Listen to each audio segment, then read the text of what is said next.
Hello. Welcome to these forums for the 2023 primary election.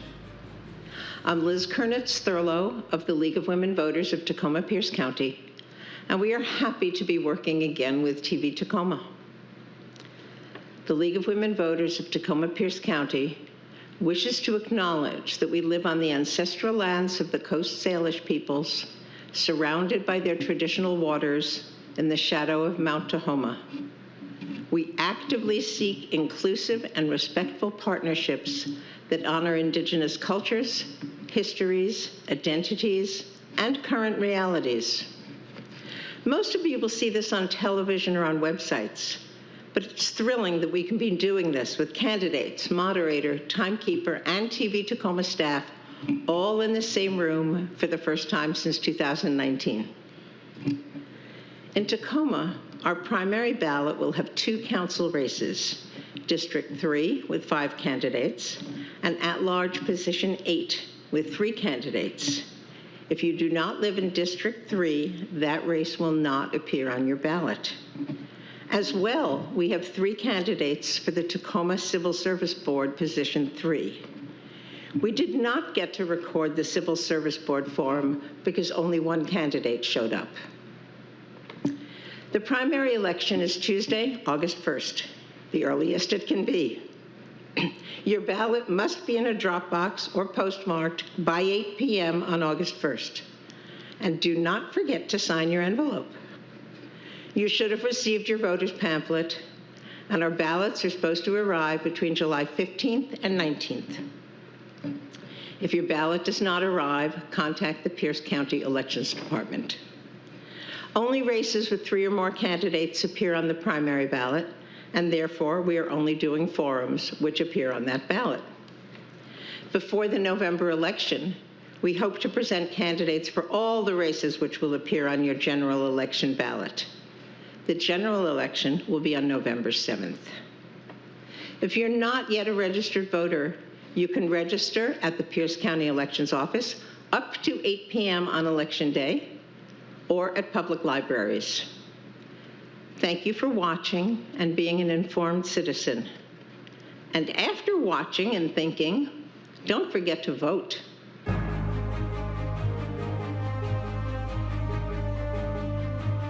Welcome to this forum for candidates for Tacoma City Council Position 3. This is for the primary election, which will be on August 1st. Your ballot must be in a drop box or postmarked by 8 p.m. on August 1st. The 2 candidates who get the most votes will then appear on the general election ballot. I'm Liz Kernitz-Thurlow of the League of Women Voters of Tacoma-Pierce County, and I will be moderating this forum. The candidates are Melando Redeemer, Jamaica Scott, Chris Van Vechten, Sheldon Grail, who was unable to attend, and John Fraser. Welcome, and thank you for being here. You will each have 2 minutes to make an opening statement, 1 minute to make a closing statement, and whatever I give you for the questions in between. Our timekeeper is Susan Eidenschenk of the League of Women Voters. She will use cards to signal the amount of time remaining and when you need to stop. The order of answering will rotate for each question. We will begin with opening statements.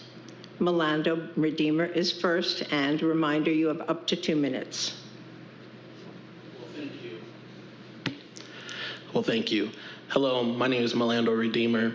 I am a Tacoma native, born and raised, and District 3 is home. I am running for a more affordable and accessible Tacoma. Like I said, my family has been in District 3, Tacoma, for generations. We have deep roots here, and it is such a home to us that when my family got priced out and had to move to Spanaway, we commuted here every single day, like many families do, because this is home. It's where my parents work. It's where I went to school. It's where we committed our lives to serving. It's where we worship.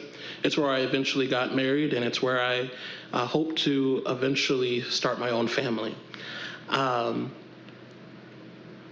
I bought a house here in 2021. And when I bought my house, I got it for less than 1,000 square feet for $300,000. And within 2 months, it had went up to $500,000. And the reality is that most people cannot afford to live here in the city of Tacoma. I also work as a contract negotiator with UFCW 3000, representing healthcare workers here in the city and grocery workers across the state. And one of the things that bothers me is that these people take care of our community, but many of them can't afford to live here in our community. And those who do have to work multiple jobs when one job should be enough. It's time for us to have an economy that works for all, where people can afford to live where they work and work where they live. I think when that happens, we see people invest in our local economy. We see a decrease in crime and poverty and homelessness. I believe that it's time for us to reinvest our resources so that all people have access to them. And I believe that when we do that, we'll see people be able to stay in their homes. We'll be able to keep it affordable so people who want to live here can live here. And also people who are homeless will be able to make sure they have the resources they need to be able to get on their feet. Together, I believe we can do this and truly make this place where all families can reach their destiny. Thank you. Jamaica Scott. I covered my mouth. Hi, I am Jamaica Scott, and I am running for City Council, District 3. I grew up also living in District 3 of Tacoma. I've lived there my entire life in the Hilltop. Now I live in the central Tacoma area. And I am just somebody who has grown up here, who has learned to love, who has learned to live, who has learned to play, and who's learned a lot about who I am as a person. When I grew up in the 90s here in Tacoma, in the Hilltop, I was the benefit of having a village to raise me. My mom was a single mother and had to depend on our community to watch over me and my brothers as she had to go to work. And with that, I saw that where there were gaps in our community, the neighborhood around us rallied together to fill those gaps. And oftentimes, elected officials and other leaders were not there. And so I know what it feels like to be let down by a system who says that they're going to be there for you and then do not show up.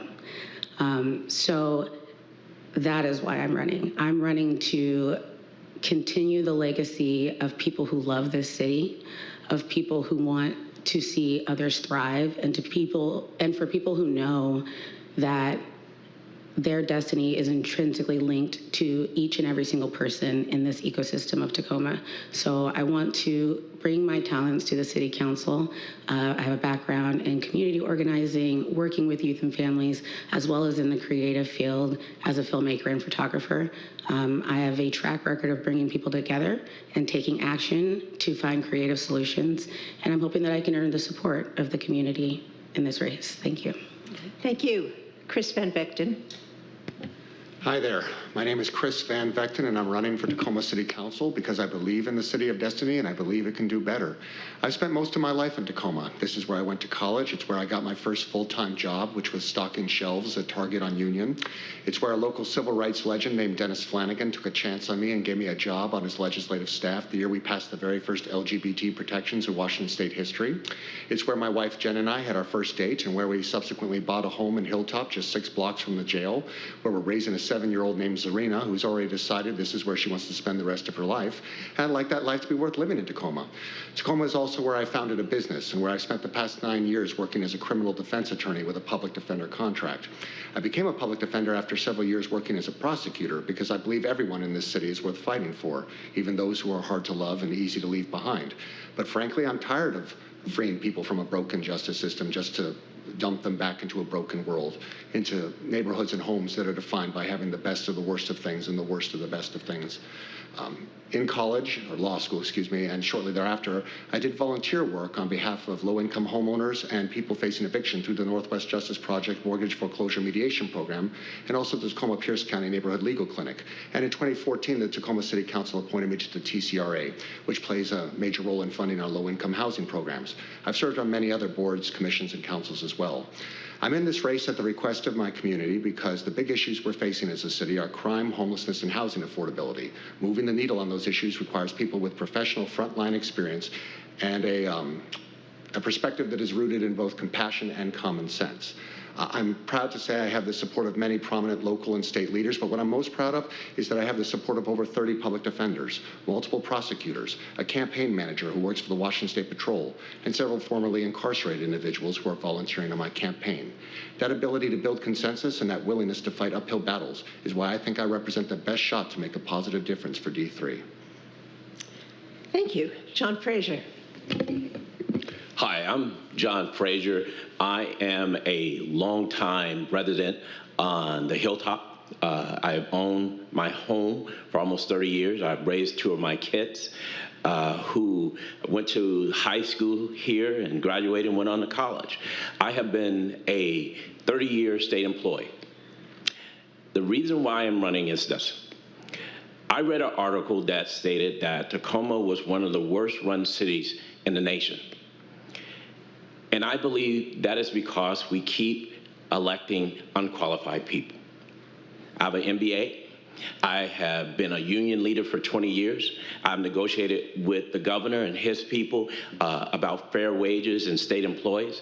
I have negotiated with the University of Washington president and her team about wages, benefits for state employees at the University of Washington and students. So I have the experience, the education, and the know-how to get things done. And I believe today that the person that sits on this dais has to have that because you're making decisions about people's lives. And that is important. And that in some cases is a life and death situation. And we cannot elect people on popularity. We got to elect people based on their experience, their knowledge, and their education to move Tacoma to the forefront. Thank you. Thank you. Thank you all. So now we come to questions. All candidates get the same questions and the same amount of time to answer each one. The order of answering will rotate, so Jamika Scott will answer the first question first. And the question is, what is the most important issue facing the 3rd district, and what plans do you have to solve or improve it? And you have up to 2 minutes.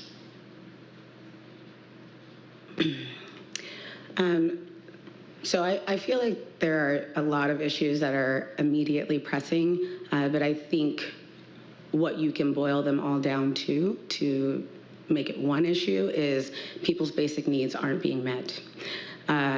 We have homelessness, we have crime, we have people who can't afford to live in the houses that they are in right now. We have people who can't afford their utilities, their car payments to get their kids food. There are just too many ways in which people are not having their needs met. As elected officials, as city leaders, it is our job to make sure that we are overseeing the well-being of the community and taking the time to work in earnest to solve the root causes of the issues that we are facing. My plan, which it's hard to say my plan because none of this comes directly just from me. It comes from the people that I've talked to in the community, that I've worked with. The plan that people would love to see is comprehensive. It's something that addresses getting folks' basic needs met. That means building up our mental health professionals, building up our public health professionals through workforce training, getting trades back into schools, looking at programs for rental assistance and other initiatives that will allow us to work towards anti-displacement. It's currently too hard for people to end up, or too easy, sorry, for people to end up on the street. So we need to do some immediate mitigation in that and look at ways in which we can not only make sure that the folks who are on the street are getting what they need and getting access to resources to help them out of these situations, but also making it harder for people to end up in situations that is harder for them to climb out of. Thank you. Chris Van Vechten. The question is, what is the most pressing issue, and what was the follow-up? In the 3rd district. That's it? And what are you going to do about it? Okay. Well, As I said, I think the three most serious issues for our district are crime, homelessness, and housing affordability. Let's take homelessness, for example. That's one that we hear a lot about at the door. As a public defender, a lot of people I represent are homeless. I'd say maybe 7 out of 10 of the people I represent are dealing with some species of homeless at one time or another over the course of our representation. But when people talk about homelessness at the door, what we're largely talking about those people who are living in the camps. And the truth of the matter is that a lot of the people I represent, they have a home, but they're not allowed to go home because the home is where the crime took place, like in the domestic violence context, for example, right? So no one is ever going to rent to you if you have a pending criminal charge, because who will pay the rent if you get taken into custody, right? And then the landlord has to go through an unlawful detainer action in this time where there's increased rights for tenants and where serving someone with notice behind bars is very difficult. So people think, well, they'll go to the shelters or the tiny homes or these other services. The problem is that those services currently receive grant funding that says no one who's accused of X, Y, or Z. And even if they don't, the people who operate these programs may think, what if I take a risk on this guy and he ends up assaulting a fellow staff member or a resident? I don't want us to get sued. And then my clients may not feel safe going into those places either. And so oftentimes a lot of my clients end up on the street for lack of a clear legal alternative. I think it would be easy for the city of Tacoma to tell landlords, look, if you take a risk on this guy who hasn't actually been convicted of anything yet, and he does go to jail, we'll pay the rent while you go through the unlawful detainer action. That way the landlord isn't losing any money. The tenant can focus on their underlying issues instead of figuring out where they're going to sleep the next night. And the city would have some more accountability with how its money is being spent, because this is one of those ideas where nothing actually gets spent unless the landlord actually takes the risk and the tenant actually fails and ends up in custody, and then indemnification is required. So what I guess is missing in District 3 is ideas like that, where you have both compassion and common sense and accountability and opportunity for all. Thank you. John Fraser. Well, I think in our district, we have a host of issues, and I can't say one is more important than the other, because homelessness, we got to get people off the street. That plays a part in crime, right? And then we're talking about affordability, which I don't think affordability is realistic. And then we got to get people jobs. So we have a host of problems to deal with, and we have to deal with these problems in a holistic way. We got to talk to the business community about how to educate people so they can get jobs. We got to figure out a way to get people off the street so they can have a safe place to live. But we have to respect ownership. That homeowners have worked hard to buy homes, so we have to respect them too. So I think we have to bring the team, everybody, all the players, and have the real conversation about first getting people off the street, getting them in a safe place. Then we got to talk about jobs. How do we train these people? How do we get them so they can stand on their own? And then, like I said, we got to go and we have to respect ownership, home ownership, because we keep saying we want people to own their own home, but yet we disrespect them by saying someone can live out front of their house and we do nothing about it.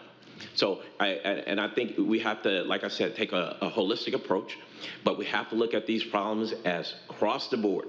There is no one more important or less important, because if you live in this city, you don't want to run into someone who can hurt you in terms of some kind of crime on you. You don't. If you're a homeowner, you don't want your house being vandalized. So there's a lot of issues that we have to address.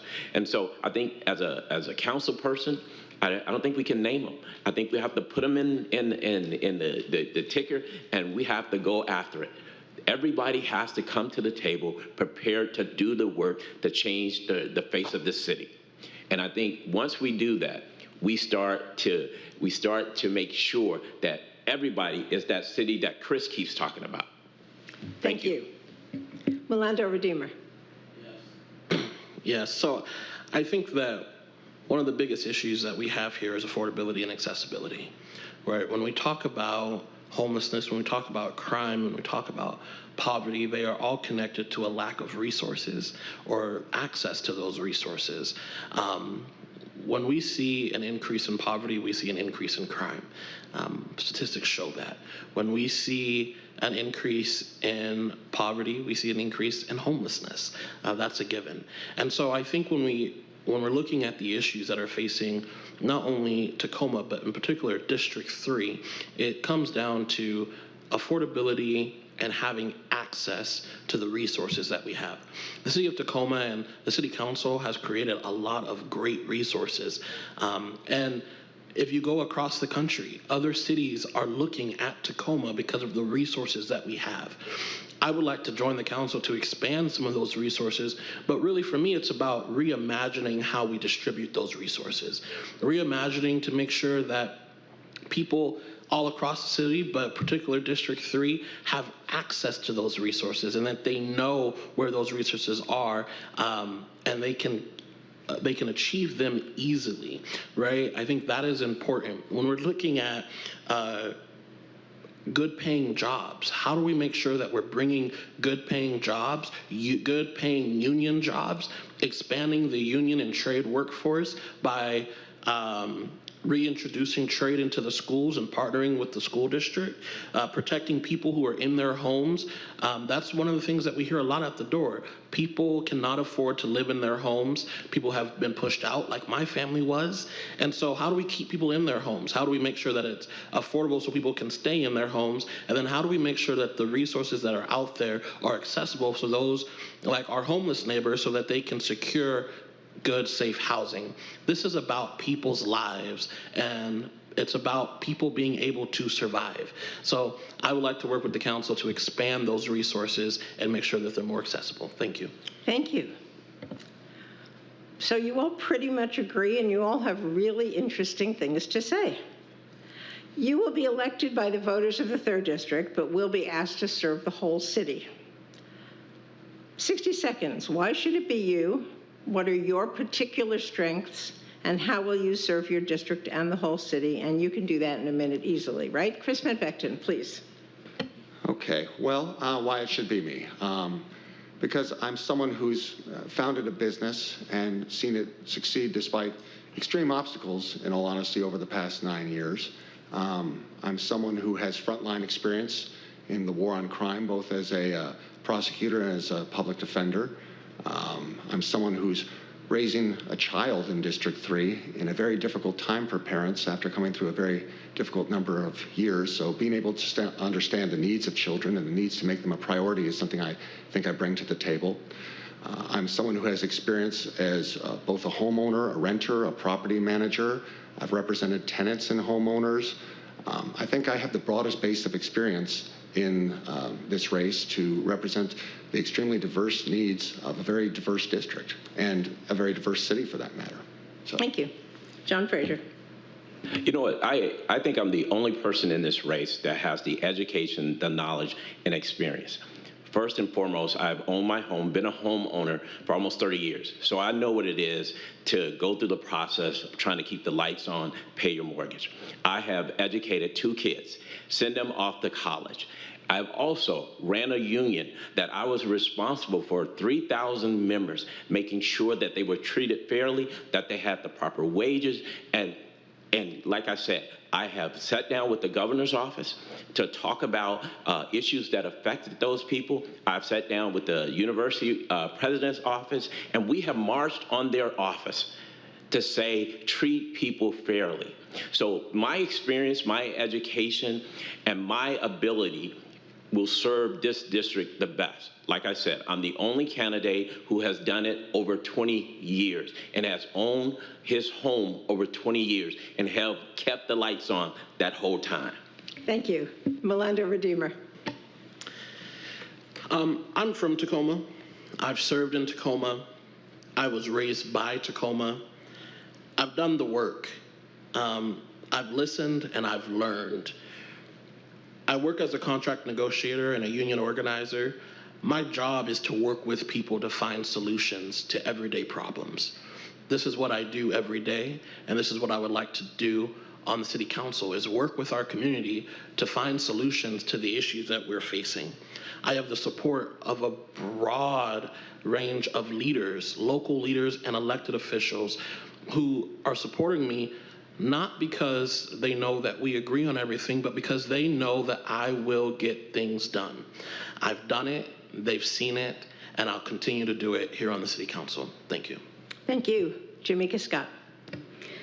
Well, I am a lifelong Tacoman. I have fallen in love in this city. I've been arrested in this city for protesting injustices. I have been, surveilled by the police. I have been harassed online for all the things that I have done to protect and advocate for the people of this city.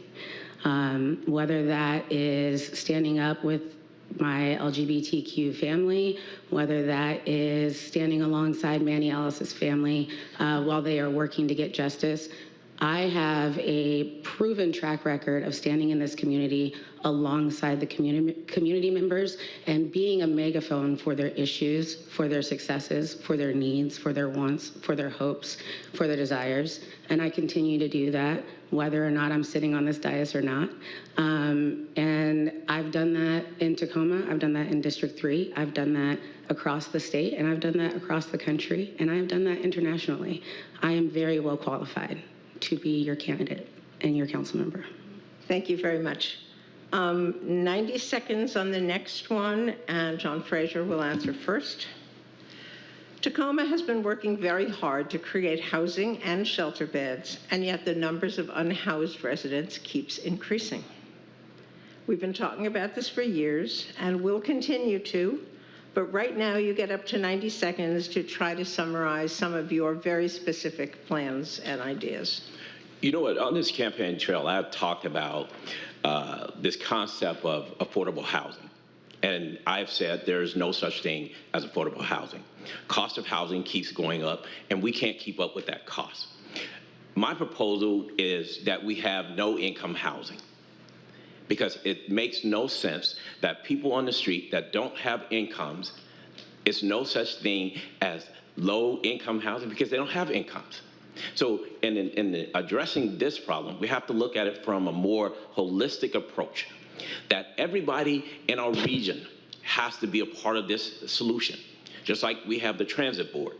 You have the board to make sure that transit comes through every county and every city in our district, in our area. And we have to do the same thing when we talk about homelessness. We talk about affordability that, like I said, that doesn't exist. So Tacoma needs to sit down, have a real conversation with the voters. What do the voters want to pay for? And they have an opportunity. We need to put something on the ballot and say, do you want to build homes that are, we call no income housing, that people who are in transition can stay in those homes without paying anything for those houses as they transition to jobs. And then we go back to the business community, working with the business community to make sure that we are creating jobs so we can get those people from no income housing to income housing. And that is a plan. That is something that we have to do as leaders. Thank you. Melando Redeemer. I think there's a few things. I think one is, currently we have a lot of homeless neighbors who are living amongst us, who are living in the streets.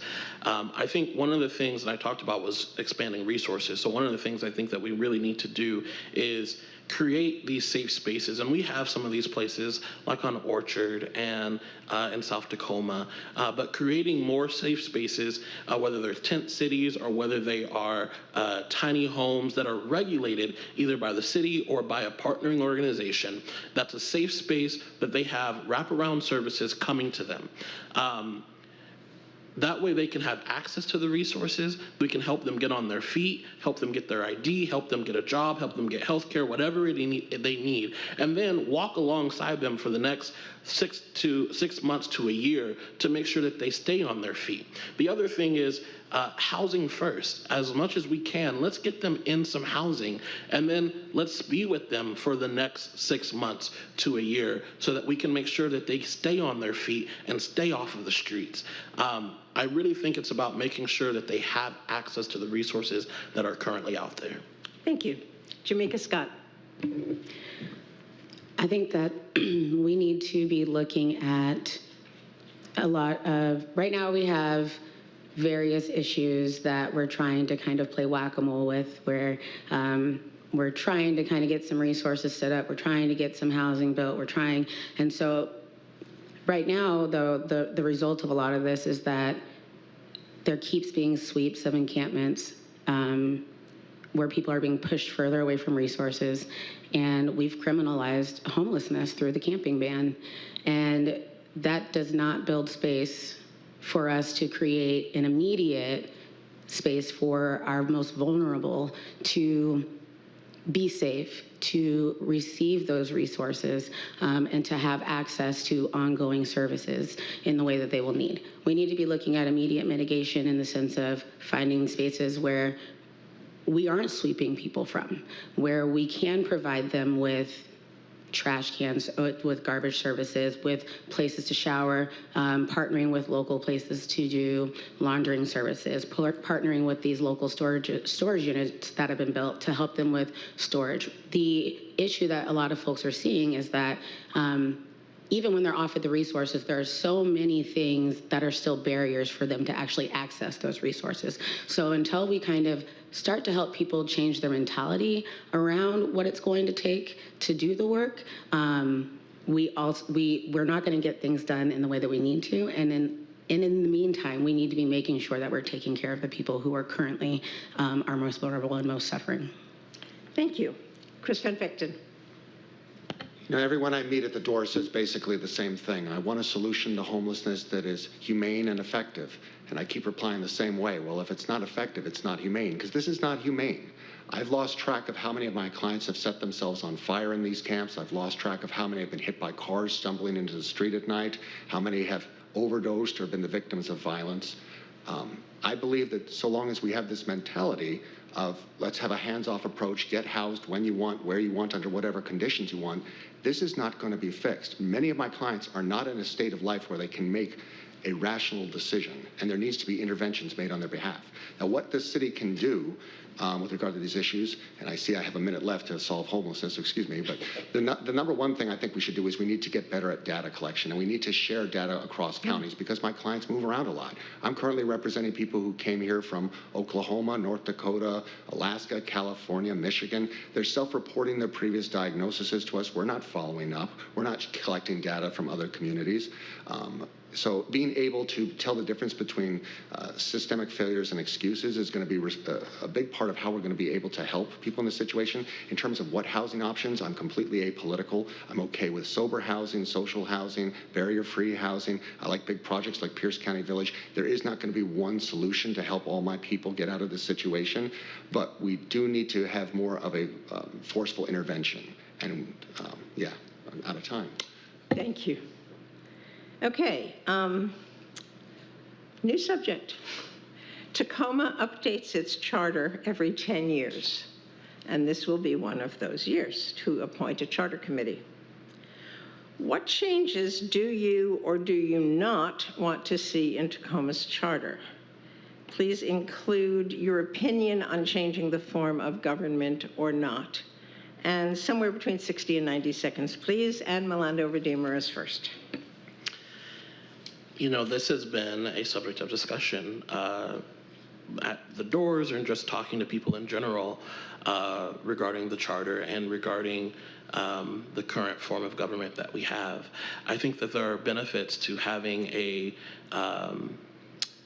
manager council form of government, but I also think that there are benefits to having a mayor council form of government that is what a full-time council.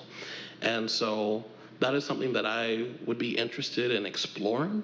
I think there needs to be some research that goes into that. I think every 10 years that we have this is the discussion that comes up. And I would like to explore some more of that conversation. Thank you. Jamika Scott. Yeah, I definitely feel that we need a council that is full-time. That would be one of the things I would be most interested in immediately looking to adjust within our charter. As far as our current system of government, I'd be interested in seeing a strong mayor system.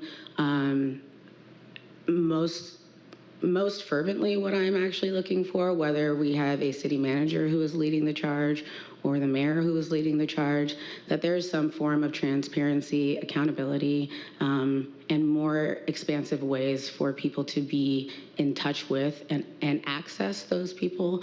Right now, it feels like those decisions get made in a very siloed off way, and there's not, beyond public comment or community forum, there's not a lot of opportunities for the community to chime in a way where they feel they're being heard and they feel that their voices are actually being a part of the decisions that are being made on their behalf behind these closed doors. So that's what I would be interested in exploring. Thank you.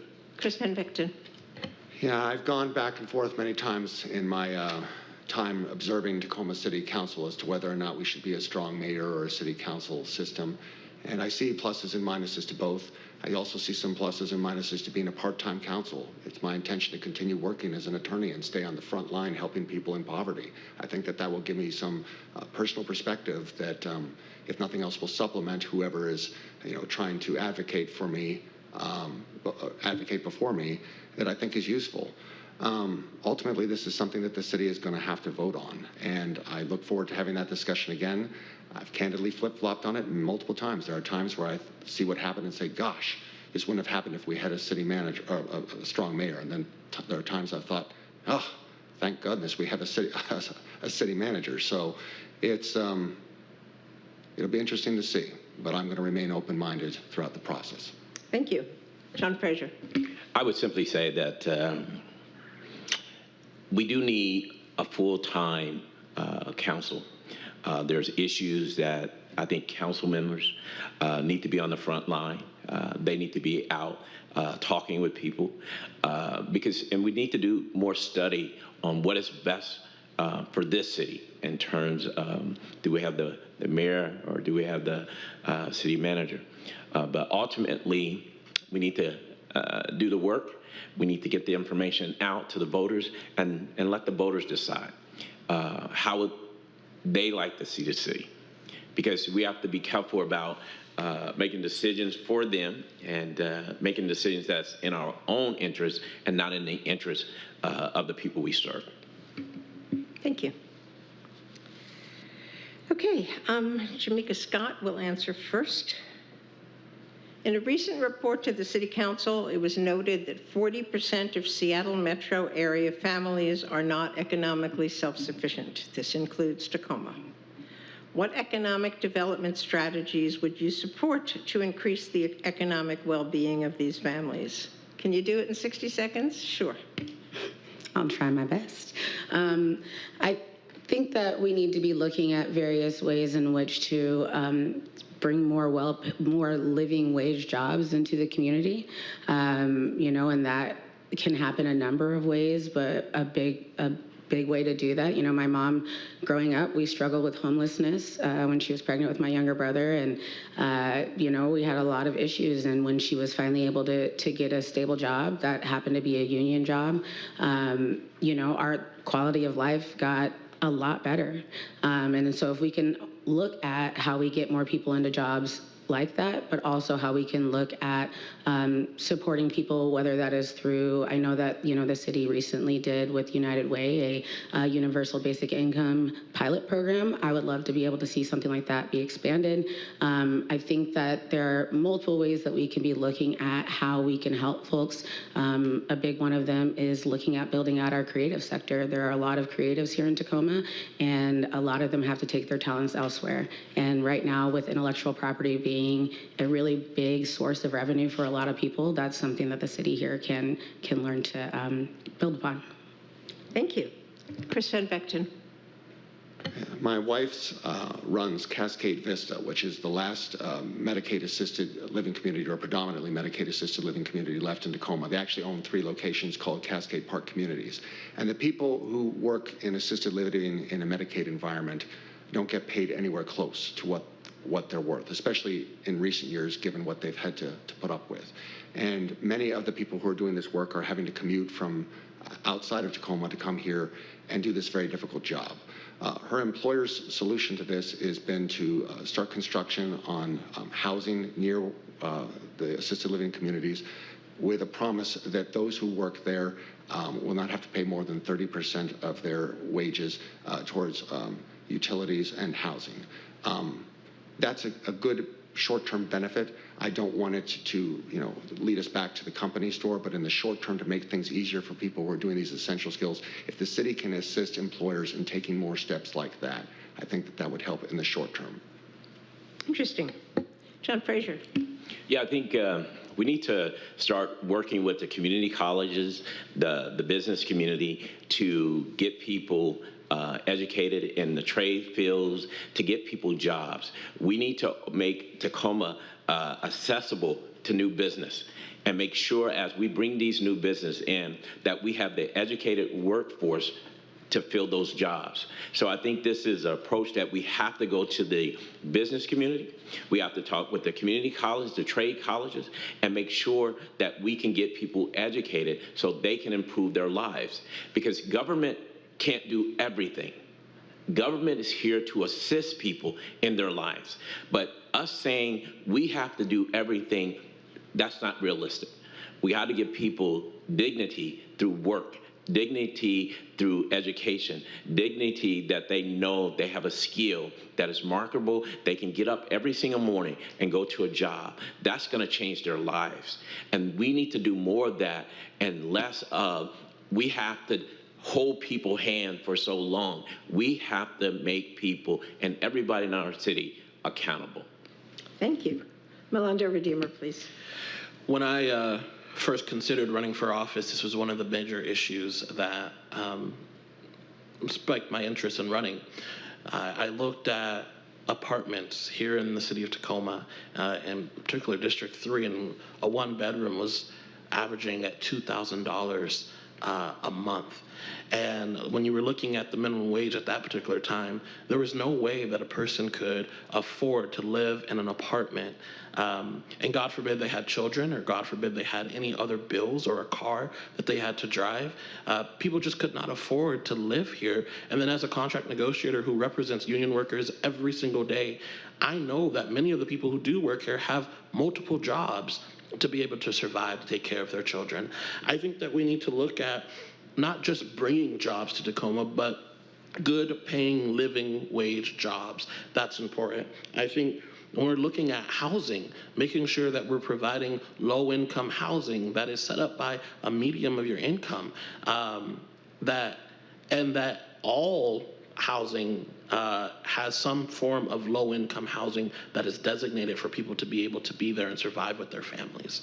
And then I think about bringing trade back and reintroducing trade into our schools. Good-paying union jobs, I think, are the backbone to our community. Thank you. So Chris Van Vechten will be first, and once again, it's 60 seconds to discuss something that, yeah. Tacoma cannot solve the world's climate change issues, but we can try to improve some local conditions. What is your plan for Tacoma to mitigate climate change? 60 seconds. Okay, the number one thing we need to do for District 3 is we need to better weatherize our housing. And the problem with District 3 is that we have a disproportionate percentage of people who rent as opposed to home own. And the thing is that while there are grants and funding out there for homeowners to upgrade the energy efficiency and to otherwise weatherize their home, landlords don't have an incentive to do it because any savings that are passed on go to the people they rent to rather than them personally. The city of Tacoma has come out with a program where they're willing to give landlords something in the way of a loan or a zero interest free loan or a forgivable loan if they're willing to make these improvements on behalf of their tenants, but in exchange they have to agree to rent control. And the problem is I don't believe that's going to work because there's no incentive for the landlord. You're again upgrading the house on behalf of the tenant, but you're not doing anything for me, and you're limiting my ability to charge rent. So if the city can just tweak that a little to give them perhaps a property tax rebate or something of that nature, I think we're going to see more weatherization. And I think that that's one thing I can answer for you in 60 seconds about how we can deal with climate change. Thank you. John Fraser, your turn. You know, good answer, Chris. I think we have to look at the city, look at its fleet. Right now, we have gas vehicles. We got to get away from gas. We got to get an electric fleet. We have to look at the park system. All the tubes they use right now use gas. We got to look at tree canopy. We got to plant more trees. And we have to look at city buildings. And are these the most efficient buildings that we have? and how can we retrofit these buildings. It's going to be an upfront cost, but a long-term benefit. So if we start to do that and start to work with homeowners, and when I say homeowners, to try to weatherize their homes, because when I bought my house, it was no insulation. It cost me a whole bunch of money to get it done. And we have to incentivize homeowners to do that. So I think that's the city approach. Thank you. Melinda Redeemer. Yeah, I think it's expanding and incentivizing green housing. This is something that the city has already done a lot of work around this, but solar panels, making sure that you have clean energy that's coming in, but then also on a bigger, that's on a smaller, those are the things that we can do individually, but on a smaller side, I think when we talk about developers coming into our city and developing and building, that we incentivize them to be green and use green materials, right? Quality housing that is environmentally safe and healthy. I think that's going to be something in transitioning our city into a more green and environmental safe place. The city has a plan already for climate change and the environment, and I think we have to continue to expand on that and continue to partner with people like the tribe and partner with people at the port so that we can make sure that we have clean water but also clean air, and then also looking at what's going on with the and it's my time to stop, but looking at the warehouse on South Tacoma Way and reevaluating what's happening there. Thank you. Jamaica Scott. Yeah. We are, especially in District 3, when you look at various studies, and there hasn't necessarily been a health impact assessment done on behalf of the city, but when we look at things like this warehouse that's going in and the lack of tree canopy, that disproportionately affects the communities in District 3. We are, there are a lot of what they call concrete islands, and there's a lot of space for the heat to grow. The temperatures in those neighborhoods are often a few degrees hotter than they are in other neighborhoods. So we really need to be looking at rebuilding our tree canopy, looking at health impact assessments when there are new developments being proposed and people are seeking permits, and really making sure that we're incentivizing people to be in line with our priorities of keeping this a safe, clean, and healthy space for people to breathe and drink water in and live. And we also need to get the community involved through engagement. A lot of folks don't necessarily know why these things are important and how they are going to impact them. So getting the community involved in that and getting them activated is also going to be important. Thank you. Okay, air pollution is of course affected by driving. Do you have plans or hopes to improve local transit in the city or to work with Pierce County to do so? And one more minute. John Fraser is first, and what are your plans or hopes? We go back to electric vehicles. You have to work with the transit system, make sure that their vehicles are electric. Whatever it takes through grants through the state to make sure that their whole fleet is electric fleets. Because we need transit and we have to have transit, but we have to have clean transit. We have to make sure that anyone who does, even the transit system, that does business in this city, that they are using the most efficient and products out there to make sure that they're not harming the environment and they're not harming the citizens of the city. So, like I said, I think that's a broader conversation with the state to make sure that we get the resources we need to make sure that we can do that. And then we go back to the city, making sure that their fleet is electric and making sure that homeowners have an opportunity to buy in terms of making sure that their homes are the most efficient too. Thank you. Okay, Melinda Redeemer. Yeah, I think it comes down to a few things. Continuing to partner with the transit board and looking at clean ways to transport, when we're looking at our bus systems, looking at making sure that we're having clean buses, and then also educating our community, educating the people who live here in this city, the importance of carpooling. We just built a new trolley here in the middle of the hilltop on MLK, and regardless of whether you like it or not, it's here now. And so let's use it, right? Let's use it. Let's every summer we see the mayor and Speaker Jenkins go out on their bikes. Let's talk more about riding our bikes as much as we can. Let's try and be as clean as possible and not use our cars as much if we can. Thank you. Jamaica Scott. Yeah, I think that we should be looking at all of these other ways of transportation that are not cars, or at least gas-powered cars. If we can look into electric vehicles, that's great. And public transportation, obviously, a lot of people would love to be using the new trolley, the new light rail that's going through, but obviously there have been a lot of delays with that. But I think what we're going to have to do is we're going to need to look at how do we make our city a city where it is easy. It is easier to take a green mode of transportation than it is to get in your car. That means finding spaces where we have marked it for parking and using that space and flipping it into something that we can use for community activation. Instead, building our neighborhoods to have the resources that are within walking distance for people, finding ways to create jobs to keep people in their neighborhoods so they're not having to commute long distances either to work and back home or so on. So I think that there's a lot of things that we can do with our partners in transit and so on, but a lot of it is going to start with how we are setting up our neighborhoods to be successful in being green and clean. Thank you. Chris Van Vechten. Here's an idea I stole from our friends in Canada, just north of us in British Columbia. It's an e-bike program that the city of Nelson, British Columbia has.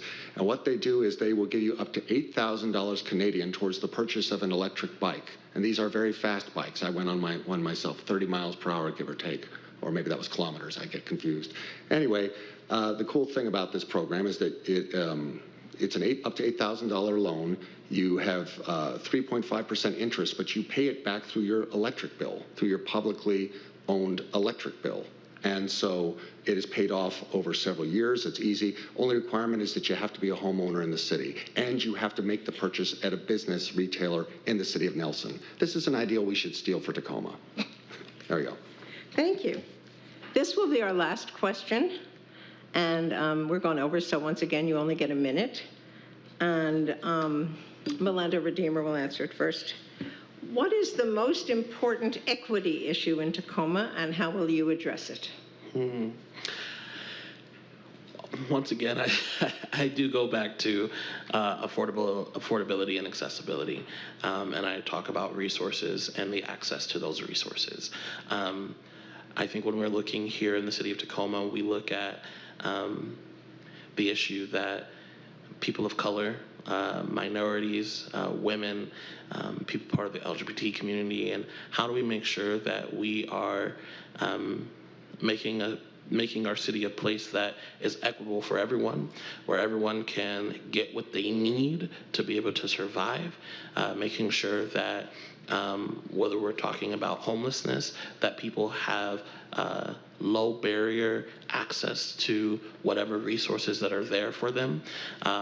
And then I also think when we're looking at policing and we're looking at things like that, reimagining policing here in the city of Tacoma, I think about crime, and I think about our youth, and a lot of those youth are the people who are committing the crimes here, and I think a lot of that is connected to inequity that is happening within our city, in particular District 3. Thank you. Jamaica Scott. Yeah, I think that we have a lot of equity issues, and I'm going to kind of say what I said earlier, which is you can kind of boil them all down to people's basic needs aren't being met, and that comes in a lot of different ways. They don't have access, there's not enough, whatever it might be. But people are not getting what they need. And I think that there are a lot of ways in which we can address it, but I think one of the main things that we're going to have to do first is you can line up 20 people and they might all tell you the same issue is the problem, but they'll probably start to disagree when you ask them what's causing that issue and how do we fix it. And so I think right now we have a lack of resources in a lot of ways, or at least there's a lack of understanding about what resources are out there and how we appropriately distribute them. And so it's getting people into a scarcity mindset. So I think really the hard work that we have to do is sit down with each other and start being leaders in what it actually looks like to be compassionate, what compassion looks like in action, and getting people to understand how our ecosystem is not, we're not able to parse it out. We have to figure out what's best for the whole ecosystem, and we can't continue to just bounce around with it if we want to see equity on a broad level. Thank you. Chris Van Vechten. Well, being from a Jewish background, I can tell you that the road to equity is more of a marathon than a sprint. My people have been doing it for 3,000 years, and we'll do it for 3,000 more if we have to. But to me, equity is about equality of opportunity rather than equality of outcomes. I don't, for example, believe that everyone who applies for a firearm should get to have one. That would be equality of outcomes, but I think it would be a really dumb idea.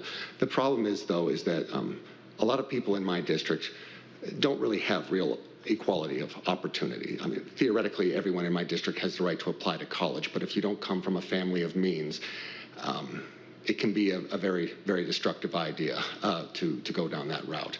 So making sure that we have real equality of opportunity through financial justice, I think, would be my #1 concern.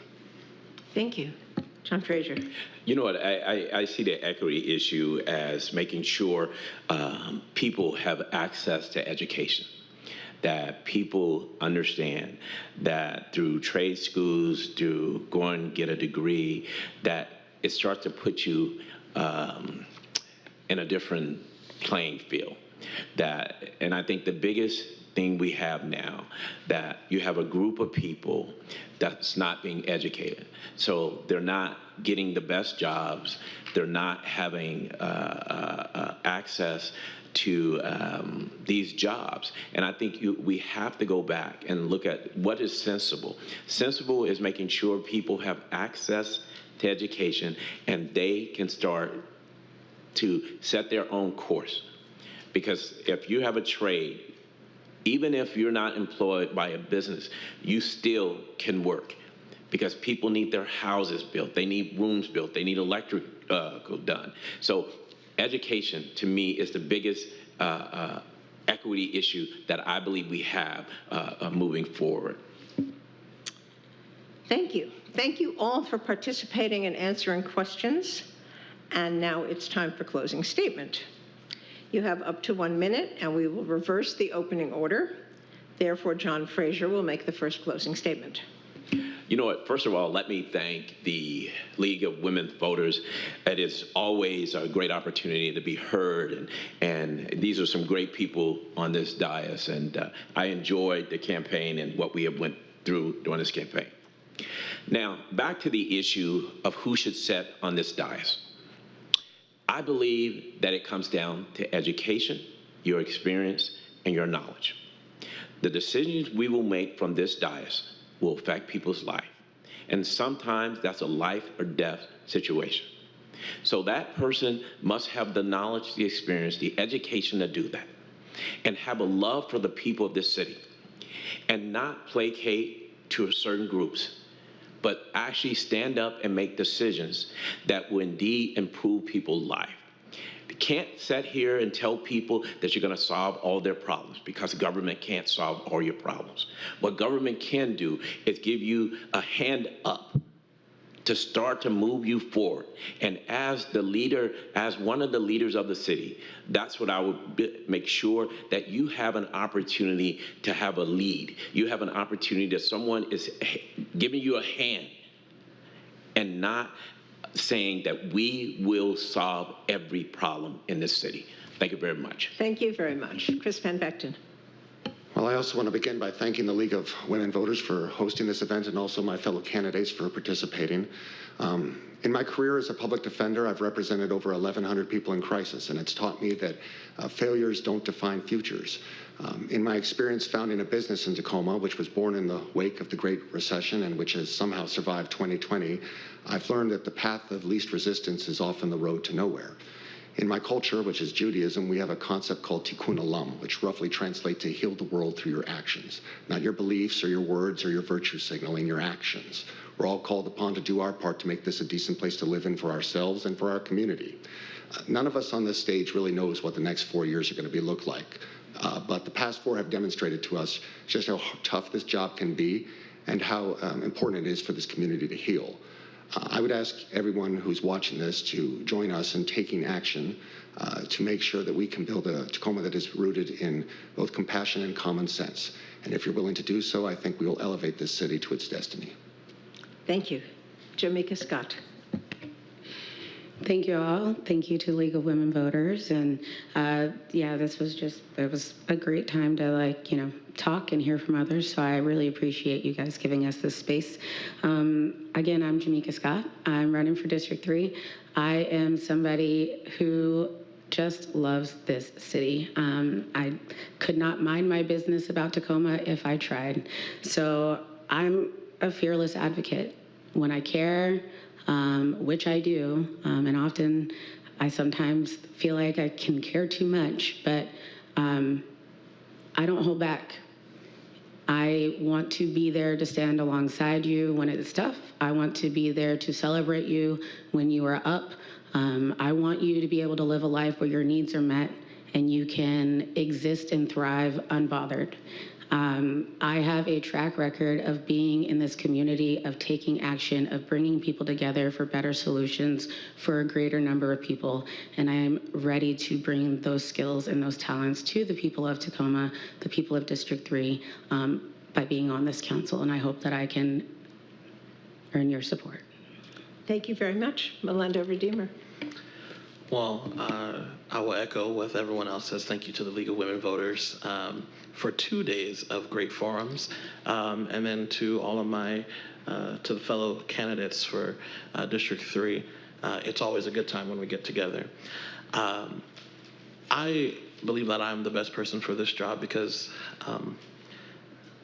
not only is this home, not only is this a place that I've grown up, it's a place that I've learned from. I've listened, I have worked here, I have served here, I've committed my life to serving here. Whether I am on the council or not, I plan on being here for the rest of my life to serve right here in the city of Tacoma. I work every single day, as I said earlier, to find solutions. I work every single day to work alongside people in our community, not only as my job as a contract negotiator, but just as my work as a minister, my work as a community advocate and a community partner and a member of this community. I would like to serve on the city council to continue to stand alongside people to find the solutions, to make this place a place where all people can have access to their needs. And I believe that together we can build a strong Tacoma, a safe Tacoma, a working Tacoma. I believe together we can truly make this place a place where all people can reach their destiny. Thank you. Thank you all for being with us and sharing your ideas and knowledge. The candidates for Tacoma Council District 3 are John Fraser, Sheldon Grail, who did not participate, Chris Van Vechten, Jamaica Scott, and Melinda Redeemer. Thank you for being with us and sharing your ideas and knowledge. As I said it, but I'm just going to say it again. Thanks to Susan Eidenschink, our timekeeper, and to TV Tacoma for providing this public service. The primary election is Tuesday, August 1st. You must have your ballot in its signed envelope in a drop box by 8 p.m. that evening, or it must be postmarked by them. Thank you for participating, and thank you for watching.